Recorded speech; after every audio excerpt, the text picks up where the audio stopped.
ఒక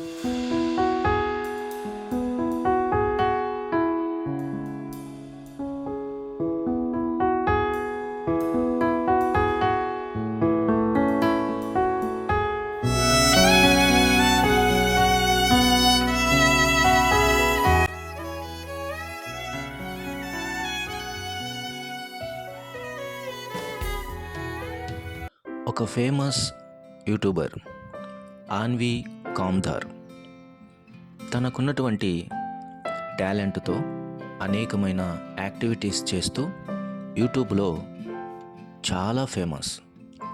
ఆమె కూంబి అనే ఒక జలపాతము దగ్గరికి వెళ్ళి తన విన్యాసాన్ని కనపరిచి అనేక వ్యూస్ సంపాదించాలని యూట్యూబ్లో మరింతగా ఫేమస్ కావటానికి, మరింత ఖ్యాతి సంపాదించుకోవటానికి ప్రయత్నం చేసింది. మెట్టుకు వెళ్ళింది. సాహస కార్యాలు చేయటానికి తన కెమెరాను సిద్ధపరచుకుంది. ఇక తాను ఒక భయంకరమైన లేదా చాలా కష్టమైనటువంటి ప్రాంతంలో తాము నడుస్తూ వెళ్ళింది. అక్కడ వర్షపాతం, చాలా భయంకరమైన పరిస్థితి. ఆమె అక్కడికి వెళ్ళి నడుస్తూ ఉండగా తన కాలు జారి 300 అడుగుల లోతులో ఉన్న లోయలో పడిపోయింది. చిమ్మ చీకటి, భయంకరమైన పరిస్థితి. ఆ లోయలో పడిపోయింది. హుటాహుటిన రెస్క్యూ సిబ్బందికి ఆ విషయాన్ని తెలియపరిచి వెంటనే ఆ ప్రాంతానికి తీసుకొని వచ్చారు. చాలా ప్రయత్నాల తర్వాత ఆమెను బయటికి తీసుకొని వచ్చారు. ఆమెలో కేవలము కొర ప్రాణం మాత్రమే ఉంది. హాస్పిటల్కు తీసుకొని పోయే మధ్యలోనే ఆమె తన ప్రాణం విడిచింది. ఖ్యాతి కొరకు ప్రయత్నం చేసి తాను ఫేమస్ కావాలని ఎంతో భయానకమైన పరిస్థితుల్లో కూడా సరైన జాగ్రత్తలు పాటించక భయంకరమైన లోయలో పడి తన ప్రాణాలే కోల్పోయింది. ఈ రోజుల్లో మానవుడు తనకు తాను ఖ్యాతి సంపాదించుకోవాలని సకల ప్రయత్నాలు చేస్తూ ఉన్నాడు. సకల విధాలుగా ప్రయత్నాలు చేస్తూ ఉన్నాడు. ఈ రోజుల్లో యువత అతి ప్రాముఖ్యంగా తమ్మును తాము క్రేజీ చేసుకోవటానికి ఎంతో బిజీ అయిపోయారు. ప్రభునందు ప్రియులారా, ఖ్యాతి భూమి మీద దేవుడిచ్చేది. దేవుడు నీకు నాకు ఇచ్చేది గొప్ప ఖ్యాతి. జెఫన్యా గ్రంథం 3వ అధ్యాయం 19-20 వచనాలలో ఆయన ఇలాగు ప్రామిస్ చేస్తున్నాడు. నేను వారికి ఖ్యాతిని, మంచి పేరును కలుగచేసేదను.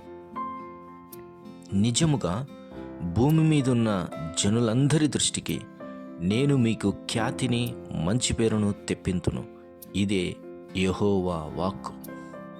దేవుడు ఒకరికి ఖ్యాతిని ఇవ్వతలిచాడు అనంటే ప్రతి అవమానం కొట్టివేయబడుతుంది.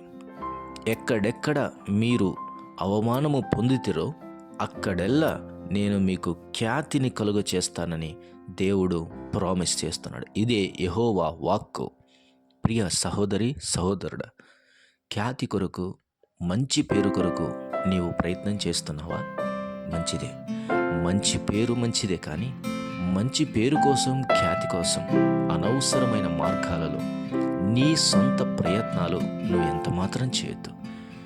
దేవుడు చెప్పినట్లుగా నీతి న్యాయములు భూమి మీద జరిగించుచున్న దేవుని మార్గముల యందు నీవు నేను నడుస్తూ ఆయన కార్యములు చేయదలిస్తే ఆయనయే మనకు మంచి పేరును, ఖ్యాతిని తీసుకుని వస్తాడు.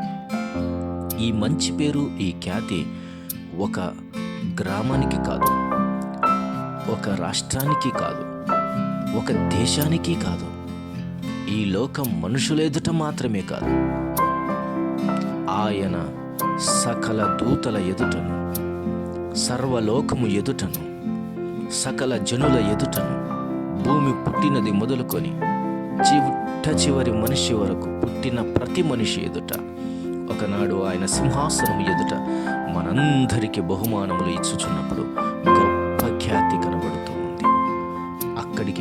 మునుపు కూడా ఈ లోకమందును తప్పక ఆయన మంచి పేరు ఖ్యాతి నిశ్చయముగా కలుగచేస్తాడు. అయితే ఆయన మాట వినుట మన ధర్మం, ఆయన సొత్తవుట మన భాగ్యం. అప్పుడే ఆయన మనల్ని హెచ్చిస్తాడు, ఘనపరుస్తాడు. అందుకనే అంత లోయలో పడి తన ప్రాణము పోగొట్టుకున్నటువంటి ఆ వ్యక్తి ఏమాత్రము తన ఖ్యాతిని పెంచుకోలేదు. పైపెచ్చు తన ప్రాణాన్ని కోల్పోయింది. నీవు నేను ఆత్మ సంబంధమైన ఈ జీవిత పోరాటంలో కొన్నిసార్లు మనకు పర్వత అనుభవాలు వస్తాయి, లోయ అనుభవాలు వస్తాయి. కానీ దేవుడు అంటున్న మాట, మనల్ని గూర్చిన భరోసా ఏంటంటే, లోయలలో పుట్టు పద్మము వంటి దాననని సంఘము గూర్చి రాయబడిన పరమగీతపు మాట మనకు జ్ఞాపకం కావాలి. అది లోయ అయినా అక్కడ మనము పరిమళిస్తాం, అక్కడ మనము ఎదుగుతాం. చిమ్మ చీకటి అయినా ప్రభు తోడుంటే మహా గొప్ప వెలిగే కదా. ఎంతటి జలపాతాలు కూడా ఈ అందానికి సరిరావు. ఎంతటి పర్వత శోభస్కరమైన దాని వైఖరి కూడా మనతో సమానం కావు. బహు సౌందర్య సమభూమి గల ప్రదేశములో సహితం మన సౌందర్యానికి, ఆత్మ సౌందర్యానికి ఎంత మాత్రమూ సాటి రావు.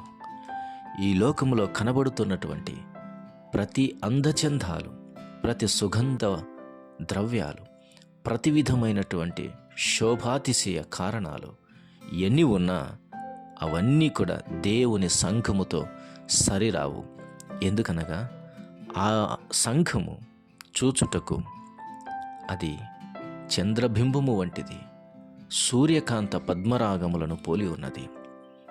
అది చూడగా యుద్ధమునకు సిద్ధమైనటువంటి వ్యూహిత సైన్య సమభీకర రూపిణియగు ఈమె ఎవరు అన్నట్లుగా, ఉదయకాంతితో తన సౌందర్యాన్ని నింపుకున్నట్లుగా, ఎంతో వైభవముతో దేవుని పాదముల చెంత చేరబోతుంది. ప్రియ సహోదరి సహోదరుడా, ఇంత వైభవము గల దేవుని సంఘంలో నీవు కూడా చేర్చబడాలి. చేర్చబడిన నీవు అట్టి పరిమళాన్ని, అట్టి వైభవాన్ని ఖచ్చితంగా పొందుతావు. ఈ లోకపు ఖ్యాతి కొరకు, దేవుడిచ్చే ఖ్యాతి కొరకు ఎదురుచూడు. ఈ లోకపు మంచి కొరకు, మంచి పేరు కొరకు ఎంత మాత్రమూ ఎదురుచూడకు. దేవుడిచ్చే మంచి పేరు కొరకు ఎల్లప్పుడూ ఎదురుచూడు. నిశ్చయముగా ఆయన నిన్ను బలపరిచి ఆదరించి హెచ్చించును.